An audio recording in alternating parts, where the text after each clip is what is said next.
你是否正被這些亞健康症狀困擾？你是否經常感到莫名其妙的疲勞？即便睡眠充足，早起時依然覺得身體沉重，或者在飽餐一頓後，胸口總有一股灼熱感向上竄，讓你寢食難安。又或者你是一名健身愛好者，卻總是在運動不到一半時就被肌肉那種如火燒般的酸痛感擊潰，甚至你可能正飽受尿酸過高、關節隱隱作痛的折磨，或是反覆發作的泌尿道不適，讓你困擾不已。如果這些描述讓你感同身受，那麼今天我們要討論的主角，可能就是你尋覓已久的答案。它不是什麼昂貴的進口補藥，也不是成分複雜的生技產品，而是家家戶戶廚房裏都有一包僅需幾十元的小蘇打 （baking soda）， 化學名稱為碳酸氫鈉 （NaCl）。這款看起來不起眼的白色粉末，究竟如何透過調節人體內環境，發揮令人驚嘆的健康功效？讓我們從人體最基礎的代謝機制開始說起。如果你喜歡，請點讚和定加入情緒健康王國一生命的平衡木。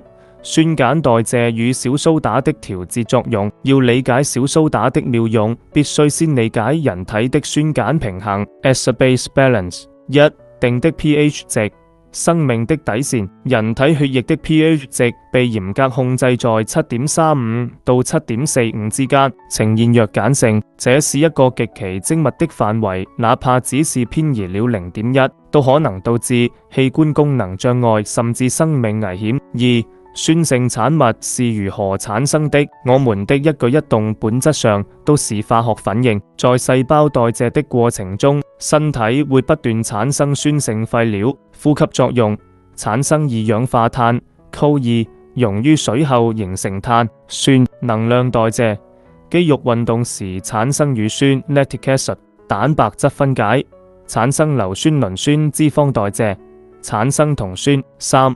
小蘇打的角色，最強大的緩衝劑。人體擁有一套卓越的緩衝系統來處理這些酸，而其中最重要的成分就是碳酸氫鹽 bicarbonate。小蘇打碳酸氫鈉進入人體後，會解離出碳酸氫根離子 HCl。當體內酸性物質過多時，碳酸氫根會與氫離子 H 加結合。這個反應能迅速中和多餘的酸，並將其轉化為水分與二氧化碳，由肺部排出。因此，飲用適量的小蘇打水，本質上是在直接補充身體的緩衝儲備，減輕腎臟與肺部調節酸鹼的壓力。而小蘇打水對常見病痛的神奇作用，當我們理解了其化學本質後，小蘇打在醫學與生活中的廣泛應用就不難解釋了。1. 消化系統，為食道逆流的滅火器。對於胃酸過多小心黑病患者來說，小蘇打是速度最快的天然抗酸劑。當小蘇打進入胃部，它與胃酸、鹽酸 HCl 發生中和反應，這能瞬間降低胃液酸度，緩解食道灼傷感。注意，反應中產生的二氧化碳會導致打嗝，這正是壓力釋放的表現。2. 泌尿系統，痛風與尿路結石的剋星，鹼化尿液。痛風的根源是尿酸 （uric acid）。尿酸在酸性尿液中極難溶解，容易形成結晶堆積在關節。小蘇打能提高尿液 pH 值，增加尿酸的溶解度，幫助其隨尿液排出體外，緩解膀胱炎。對於泌尿道感 UTI， 雖然小蘇打不能殺菌，但它能降低尿液酸性，減少酸性尿液對發炎黏膜的刺激，從而緩解排尿時的刺痛感。3. 運動科學，延緩力竭的秘密武器。在運動科學界，這被稱為碳酸氫鈉負荷法 （Soda loading）。當進行高強度運動，如400米衝刺時，肌肉內會堆積大量乳酸和氫離子，導致肌肉 pH 值下降，引發疲勞感。提前攝取小蘇打水可以增加血液的緩衝能力，將肌肉中的氫離子更有效地抽吸出來，從而延緩疲勞，提升運動表現。4. 腎臟健康，慢性腎衰竭的輔助療法。臨床研究顯示，對於患有慢性腎臟病 CKD 且伴有代謝性酸中毒的患者，在醫師指導下服用碳酸氫鈉，可以有效減緩腎功能的惡化速度，這是因為它減輕了腎臟為了排酸而超負荷工作的負擔。三、小蘇打水的副作用與禁忌。這不是仙丹，儘管小蘇打有諸多好處，但它絕非可以無限制飲用的日常飲料。如果不加節制，它帶來的危害可能超過益處。一、高鈉風險。心血管的負擔。小蘇打的化學成分中含有鈉，高血壓患者小心。過多的鈉攝取會導致水鈉滯留，升高血壓，增加心臟負擔、水腫問題。長期大量飲用可能導致身體組織水腫。二、代謝性鹼中毒。如果攝入過量，身體的 pH 值可能超過 7.45， 引發鹼中毒症狀包括肌肉抽搐或痙攣、手腳發麻。噁心與嘔吐嚴重者可能出現心律不整。三、消化道副作用。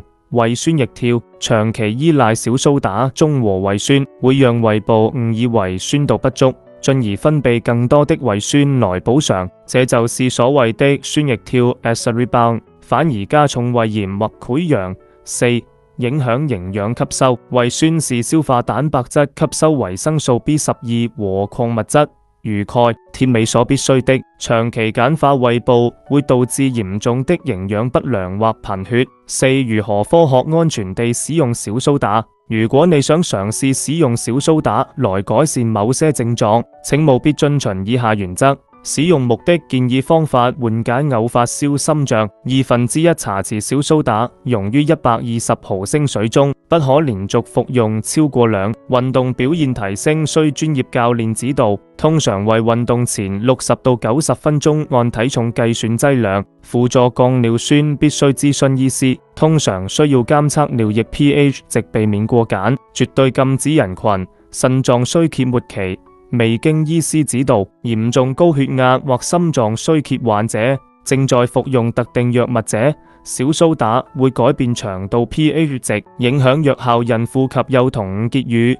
回歸平衡的智慧。小蘇打水的神奇之處不在於它能治百病，而在於它能巧妙地輔助人體回歸酸鹼平衡。它是生理學規律的具象化體現，是化學在人體內的優雅曼舞。然而，健康不應依賴於任何一種單一物質。與其在身體酸化後尋求小蘇打的救贖，不如在日常生活中少攝取加工食品，多吃蔬果，保持規律運動，這才是維護體內緩衝系統的長久之道。記住，小蘇打是應急的工具，而非長期的依賴。如果你喜歡，請點讚和訂我們，下次再聚。